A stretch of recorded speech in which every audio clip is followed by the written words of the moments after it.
Okay, so I just want to give you a quick introduction to all the physics operators because that's what we'll be using for the destruction throughout the course, so it's good for you to stick around for this video.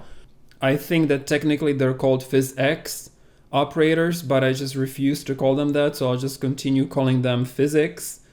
I just prepared a few very simple examples that will demonstrate how some of the settings work. So birth objects, pick this pole. Well, then we need to fracture it. So Voronoi fracture, so physics shape operator. Right, as soon as you add physics shape, it'll just immediately crumble down under the force of gravity. And that is because in your main tyFlow settings, you have this default gravity set to -1 and you have the default ground collider. If I turn off the ground collider, the pieces will just fall right through the floor, and I can also turn off the gravity. So I would like it to collide with the green piece, so I can add a physics collision and just pick the green box. And if I want these red pieces to remain stuck together more, I can add a physics bind operator. Now they're bound together and the green piece just knocks them over. So this right here is the basis for everything. You're gonna see me repeat this process for all of the destruction in the course. We always have to fracture the pieces, have to turn them into physics shape, bind them together, and then have them collide with stuff. So this is the absolute base. So right now the physics bind mode is set to glue, and glue is best for scenarios just like this, when you just want the pieces to remain stuck together and there's not really any bending. But whenever you want to bend things, it's better to switch the mode to joint, because the joint mode is much better suited for any sort of bending, deforming simulations. So now it's set to joint, but nothing really changes. But what if I want to keep this pole stuck to the ground?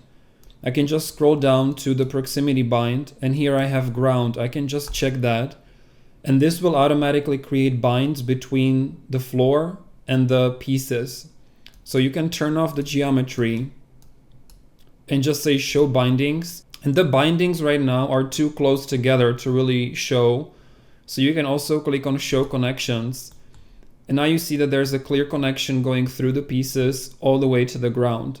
So if I display geometry again,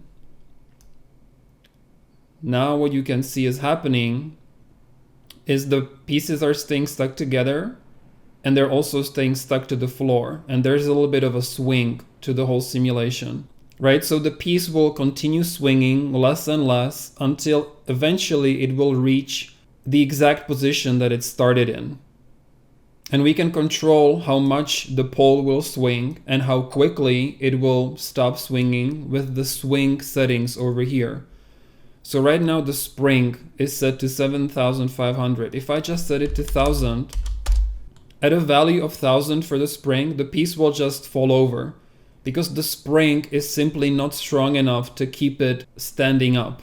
If, on the other hand, I set this to 10,000, then the springiness is much stronger, right? It feels like it's a much firmer metal, let's say. If I set this to 100,000, you're getting an effect like this.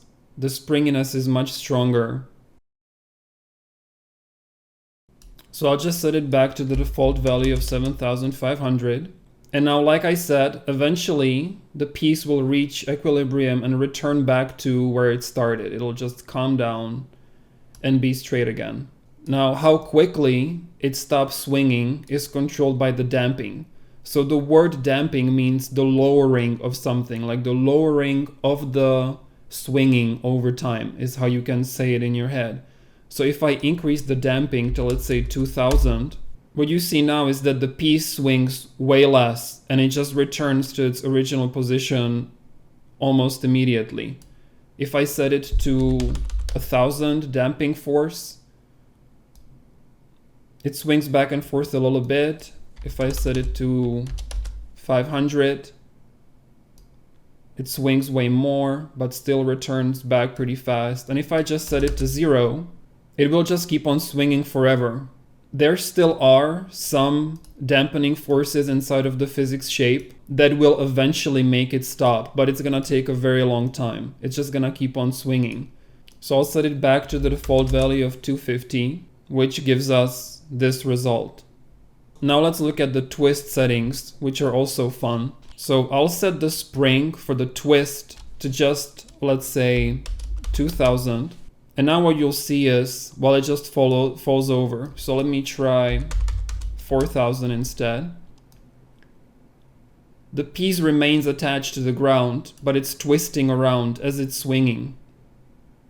Right, it's sort of trying to go in circles. Let me set it to 6000. And I'll lower the damping force to maybe just 50. And if you look at it from above, the piece is swinging back and forth, but it's also sort of making circles. It's twisting around.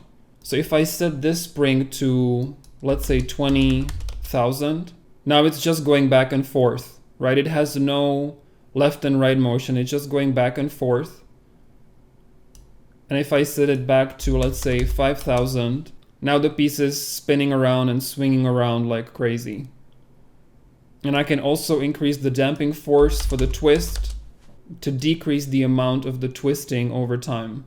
So it's swinging, but it's twisting less and less over time. So I'll set it back to the default value of 7,500 and 250. So understanding these settings is important, especially for all the metal bending and destruction that we'll be doing. For example, with the bus stop, we're gonna need the bus stop to remain stuck to the ground, but also bent over. And then we're gonna control how much the metal pieces have this swinginess to them. So I hope that this is clear, and we're gonna continue with more settings in the next video.